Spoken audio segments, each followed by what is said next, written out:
Morocco and the Mossad activities there.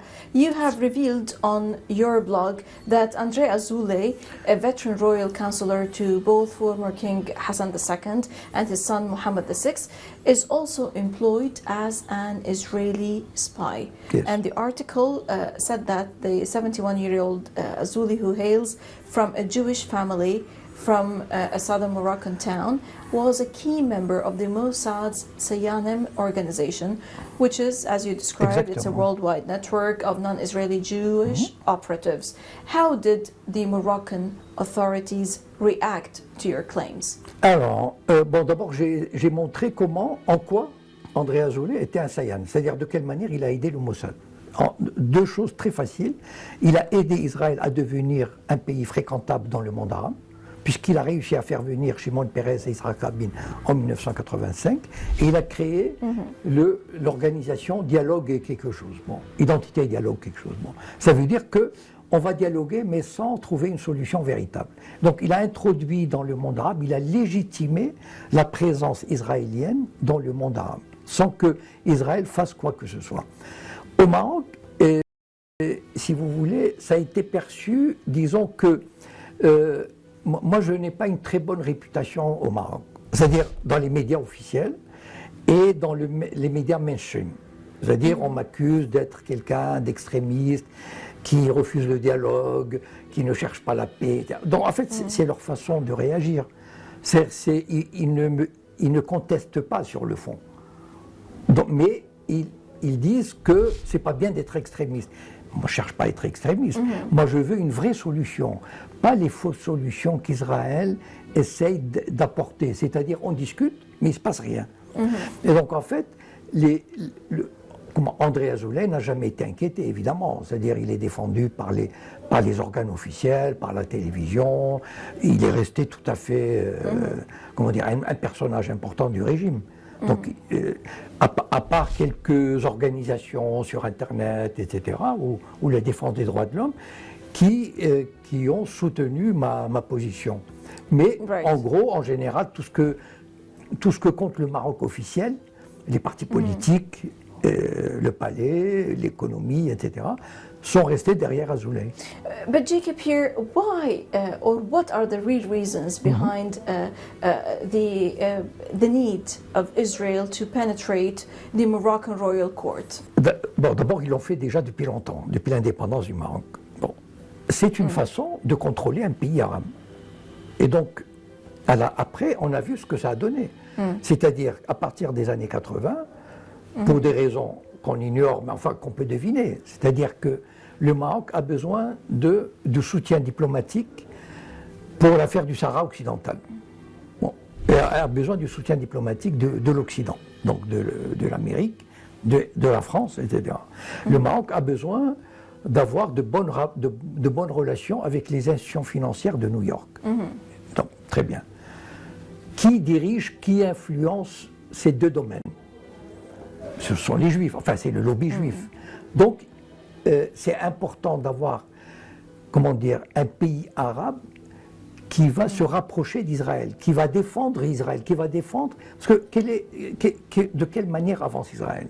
Israël dit, il faut discuter, il faut apprendre à se connaître, il faut créer les conditions du dialogue, il faut que nos peuples... Oui, mais pendant qu'ils continuent à coloniser et à occuper. Donc, en fait, Israël veut tout. C'est-à-dire, il avance de cette façon-là. Et en gagnant le Maroc, il a gagné une légitimité. C'est-à-dire qu'aujourd'hui, par exemple, cette semaine, Abu Dhabi a accepté d'accueillir une délégation israélienne sur son territoire. Une espèce de consulat, enfin quelque chose comme ça. C'est un début. Après, il y aura un consulat et puis une ambassade. Donc en fait, le Maroc a été très important parce qu'il a ouvert une brèche au sein du monde arabe. C'est-à-dire le monde arabe ne pouvait plus ignorer Israël. Vous savez, dans les années 70, on ne prononçait même pas le mot Israël. On disait l'entité sioniste. Aujourd'hui, there's a kind of normalization at times. Voilà. Yes. Israël est arrivé grâce au Maroc. How is this related also before to the Operation Mural, which is to drive the Moroccans of Jewish faith into the Israeli occupied? Je ne connaissais pas le mot de cette opération, mais en fait, dès 1948, le Mossad et l'agent juif ont envoyé des centaines d'agents au Maroc pour emmener les juifs marocains en Israël. Bon. Et les juifs marocains ne voulaient pas partir. Moi, je me souviens de cette époque. C'est-à-dire, ils étaient très méfiants et ne souhaitaient pas partir. Donc, il a fallu beaucoup de, beaucoup de pression, beaucoup de propagande pour faire partir, mais des familles individuelles. Et le Maroc n'a jamais voulu, jusqu'en 1960, n'a jamais voulu donner un permis aux juifs de partir en masse. Et donc, il y a eu un phénomène, le Mossad a fait, enfin, il est très probable, il y a eu un petit bateau, en février 1961, qu'on appelle les Gauze, et qui a coulé au large de Gibraltar, avec 42 ou 43 passagers juifs qui partaient en Israël clandestinement. Et, enfin, tout porte à croire, parce que j'ai lu des trucs là-dessus, tout porte à croire que c'était un naufrage calculé. C'est-à-dire que le Mossad n'avait rien contre que ça coule. Bon. Pourquoi? Parce que dans les jours qui ont suivi, tous les médias de l'Occident, moi je me souviens, Paris Match, le New York Times, on dit les Juifs prisonniers du pays, prisonniers au Maroc, les Juifs ne peuvent pas sortir, etc. Et il y a eu une campagne de presse terrible, et le roi Hassan II a été obligé, parce qu'il ne peut pas se mettre à dos l'Amérique et la France, et donc il a dit ok, les Juifs peuvent partir, mais alors les Juifs partaient. On ne délivrait même pas un passeport. Right. On écrivait sur un document, on disait bon, parce qu'à l'époque on n'avait pas de livret de famille, nous. On n'avait même pas de livret de famille, on n'était pas inscrits.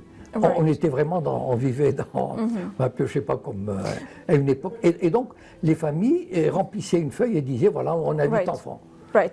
As an expert in the Mossad activities in Morocco, observers say that the Mossad is no longer known to be particularly active in Morocco these days. How far is that true?